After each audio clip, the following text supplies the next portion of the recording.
ઊંચી ચૂકા લક્ષ્મણજી જ આવેલા. પછી એને ટેક લીધી કે આજથી અંજળ મૂકી દઉં, જ્યાં સુધી લક્ષ્મણજી મને દર્શન ન દે ત્યાં સુધી મારે અનાજ ન ખાવું, કંઈ ન લેવું. એમ કરતાં 8 દિવસ જળ પાણી વણ્યા છે. 8મે દિવસે લક્ષ્મણજીએ સપનામાં, આ બધું આમ જ છે જ તે, આ તો હું આપણે જરા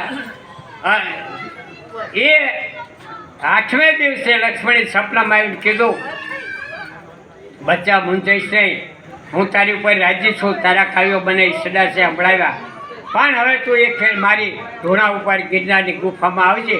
જે ગુફાનો ધૂણો પવનની સામે ધુવાડો જતો હશે એ મારો ધૂણો હશે. અને એમ કરતાં થોડાક દિવસો થયા એટલે ઈશ્વરદાસના કાકા બે, કાકો પછી રાજસ્થાનના, અને રાજસ્થાનથી ગુજરાત, દ્વારકાથી સોમનાથ, આ સૌરાષ્ટ્રના તીર્થોમાં ફરી અને પાછા વળ્યા.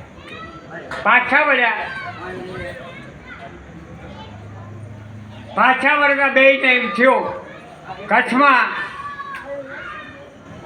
કોરાખેટની અંદર કચ્છ મહારાવની ગાદી છે.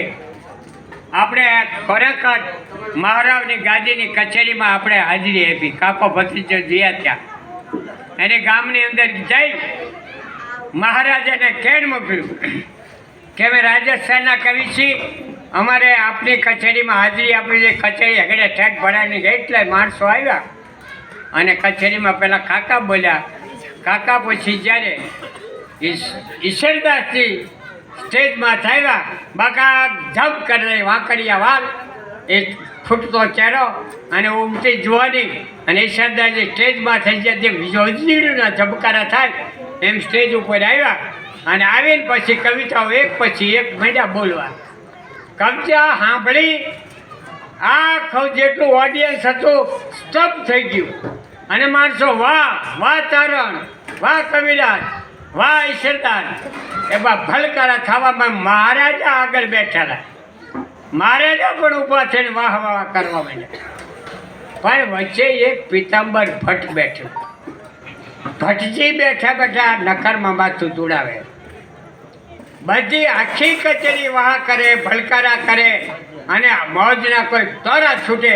અને ઈશ્વરદાસજી એવી રમઝટ બોલાવી કલાકારે, અને એ પીતાંબર ભટ્ટનું માથું જે ધોયું ને, જુવાન માણા ફૂટતો જાણ, નવી નવી પોતાની કવિતાની રજૂઆત કરવાની તક મળતી, અને પોતાની તક પહેલી વહેલી મળી. એમાં આ એક વ્યક્તિ એવી છે કે હું બોલું છું એની સામે નકારમાં માથું ધોયું. ઈશ્વરદાસજીએ તરત મનોમન સંકલ્પ કર્યો, વિચાર કરી લીધો, આજ આ રાજ્યની અંદર ઈશ્વરદાસ નહીં કા પીતાંબર ભટ્ટ દર્દ નિષ્કરી બાળક હતા. હજી ઈશ્વરદાસજી કંઈ પ્રૌઢ હતા. એની જોવાની ફૂટતી જોવાની, અને એને નિશ્ચય કર્યો આજ પીતાંબર ભટ્ટ નહીં કા ઈશ્વરદાન નહીં. અને નક્કી કર્યું, બે કાકો ભત્રીજો કચેરી છૂટી અને પોતાના ઉતારી ગયા. જેવા ઉતારી ગયા એટલે કાકા પૂજા પાઠમાં બેસ્યા અને ઈશ્વરદાસજી હાથમાં તલવાર લઈ અને નીકળી પડ્યા. જોજો, તલવાર લઈને ગુરુ કરવા કોઈ ગયો હોય તો એ ચારણ જાય. ઈશ્વરદાસજી હાથમાં તલવાર લઈ એ દિવાલની ચપી અંદર જઈ અને જ્યાં દીવાન રહેતા હતા એના બંગલાની બાજુમાં આવી અને એક તુલસી કેરો હતો એની પાછળ બેસી.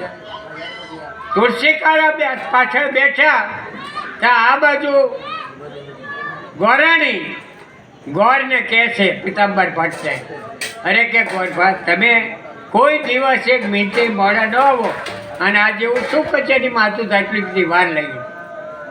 ત્યારે ઈશ્વરદાસજીએ કીધું, અરે ગોરભાઈએ કીધું, અરે શું વાત કરું, આ તો બે કવિઓ આવ્યા, તેમાં જે ઈશ્વરદાસ નામનો કવિ હતો, શું એની કવિતા, શું એની છટા, શું એની વાણી, શું એનો પ્રભાવ, શું એનો સૂર, શું એનું ગાન અને શું એના શબ્દ.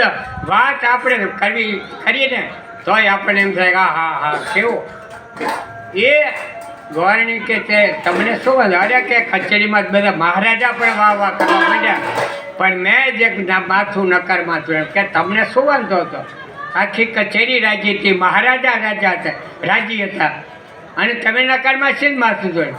મને એક જ વાત છે કે આ ચારણ જો રાજા મહારાજાના કે કવિઓના કે માણસોના ગુણગાન ગાય એના કરતાં જો એક ભગવાનના ગુણ ગાય તો આનો બેડો પાર થઈ જાય. ઈશ્વરદાસના હાથમાં તલવાર પડી જઈ અને પીતાંબર ભટ્ટના પગમાં પડે. જો ભટ્ટ ભૂદેવો છે ને, આ સમાજનું રક્ષણ ભૂદેવોએ જેવું તેવું નથી કર્યું. આ ધર્મનું રક્ષણ ભૂદેવોએ જેવું તેવું નથી કર્યું. એ પીતાંબર ભટ્ટ આટલી કચેરીનું આટલો એ પીતાંબર ભટ્ટ કે એ જ મહારાજા કરે, બીજું કંઈ થાય જ નહીં. તેમ છતાંય પીતાંબર ભટ્ટે વિચાર્યું કે આ ચારણને જો પ્રભુનું પગલું મળી જાય તો આ ચારણ છે દુનિયામાં પંકાઈ જાય. અને ત્યારથી ઈશ્વરદાસજી પગમાં પડે. અને બીજું કે તુલસી કેળવાય હંતેડા. જો તુલસી કેરો કેવો છે, જેના ઘરે તુલસી કેરો હોય ત્યાં કોઈનું મગજ બગડ્યું હોય કે બુદ્ધિ બગડી હોય તો તુલસી